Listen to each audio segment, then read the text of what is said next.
नमस्कार, मैं हूं माही सिंह और आप देख रहे हैं नेक्स्ट 9 न्यूज। हरियाणा विधानसभा चुनाव के समय गुरमीत राम रहीम के पेरोल पर बाहर आने को लेकर स्वाभाविक ही सवाल उठने लगे हैं। एक ऐसा व्यक्ति जो हत्या और बलात्कार जैसे संगीन जुर्म में उम्र कैद की सजा काट रहा हो, वह बार बार सलाखों से बाहर कैसे चला आता है, यह बड़ा सवाल है। ऐसा अनेक बार हो चुका है।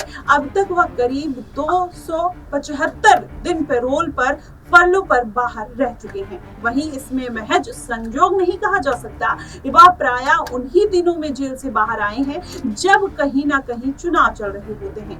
हालांकि इस बार हरियाणा के निर्वाचन आयोग ने उसे हरियाणा से बाहर रहने को कहा है, मगर इतने भर से उसके पेरोल पर सवाल उठना बंद नहीं हो जाता।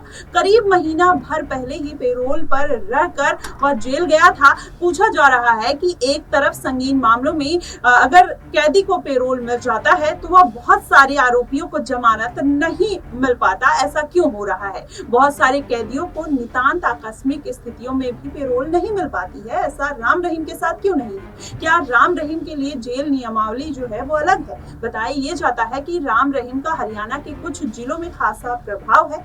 तो क्या वह हर बार अपने अनुयायियों को कोई राजनीतिक संदेश देने के लिए बाहर आता है? इससे पहले वह हरियाणा नगर निकाय चुनाव से 30 दिन पहले पेरोल पर बाहर आया था। वहीं आदमपुर विधानसभा चुनाव से पहले उसे 40 दिन की पेरोल मिली थी। वहीं हरियाणा पंचायत चुनाव से पहले भी उसे पेरोल मिली थी। वहीं राजस्थान विधानसभा चुनाव से पहले उसे 29 दिन की फरलो दी गई थी। इस तरह बार बार उसके जेल से बाहर आने पर राज्य सरकार की मंशा पर उचित सवाल उठ रहे हैं। इसी तरह गुजरात के बिल्किस बानो के बलात्कारियों को भी पेरोल पर फरलों पर बार बार बाहर भेजा जाता रहा है और अंततः केंद्र की सहमति से राज्य सरकार ने उनकी सजा माफ कर दी थी। वहीं सर्वोच्च न्यायालय की फटकार के बाद उन्हें जेल भेजा गया। शायद सरकारों को कानून की तो कोई परवाह ही नहीं रह गई है, ऐसा माना जा रहा है। वहीं देखा जाए वे लोग लाज और राजनीतिक मर्यादा भी भूल गए हैं। वहीं मीडिया रिपोर्ट्स की माने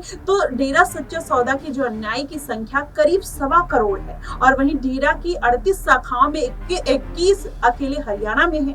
हरियाणा में डेरा के लाखों अनुयायी हैं और वहीं 6 जिलों में डेरा सच्चा सौदा का खासा प्रभाव भी माना जाता है, जिसमें सिरसा, कैथल, कुरुक्षेत्र, फतेहाबाद और करनाल जिला शामिल है। वहीं हरियाणा की करीब 26 विधानसभा ऐसी हैं जहां डेरा सच्चा सौदा के अनुयायी हैं।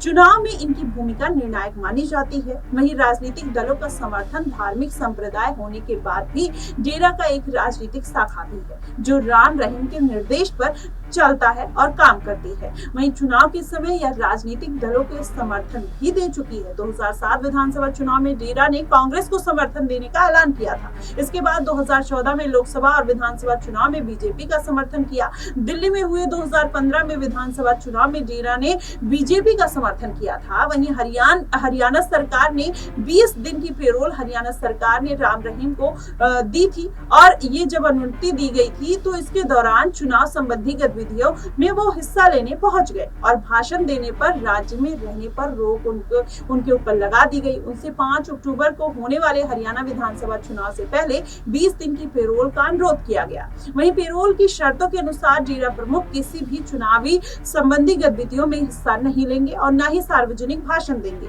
इस अवधि के दौरान वह हरियाणा से बाहर रहेंगे। राम रहीम 2017 में अपनी 2 शिष्याओं से बलात्कार के जुर्म में 20 साल की जेल की सजा काट रहे हैं। वहीं डेरा प्रमुख अन्य 3 को 16 साल से भी अधिक पहले एक पत्रकार की हत्या के मामले में 2019 में उन्हें दोषी ठहराया गया था। लेकिन अगर देखा जाए चुनावी समीकरण समझा जाए, हरियाणा में चुनाव से पहले या फिर अलग अलग राज्यों में पंचायत चुनाव हो, विधानसभा चुनाव हो, राजस्थान चुनाव हो, वहां पर जिस तरीके से राम रहीम का प्रभाव देखने को मिलता है, अब कहीं ना कहीं विपक्षी पार्टियां भारतीय जनता पार्टी पर सवाल उठाती हुई नजर आ रही हैं कि आखिरकार बार बार राम रहीम को बेल और पेरोल कैसे मिल जाती है। क्या ये भारतीय जनता पार्टी अपने राजनीतिक फायदे के लिए ऐसे बलात्कारियों को जेल से छुड़ाने में मदद करती है? क्या अब जनता का विश्वास कानून से हटने लगा है? क्योंकि इस तरीके की बातें और इस तरीके की घटना सामने आना कहीं ना कहीं इस बात की तरफ इशारा जरूर करते हैं। फिलहाल इस मुद्दे को लेकर आपको क्या कुछ लगता है कि राम रहीम को पेरोल मिलना सही है या गलत है? आप हमें कमेंट बॉक्स में जरूर बताइएगा। फिलहाल के लिए बस इतना ही। देश और दुनिया की तमाम खबरों के लिए हमारे साथ बने रहिएगा।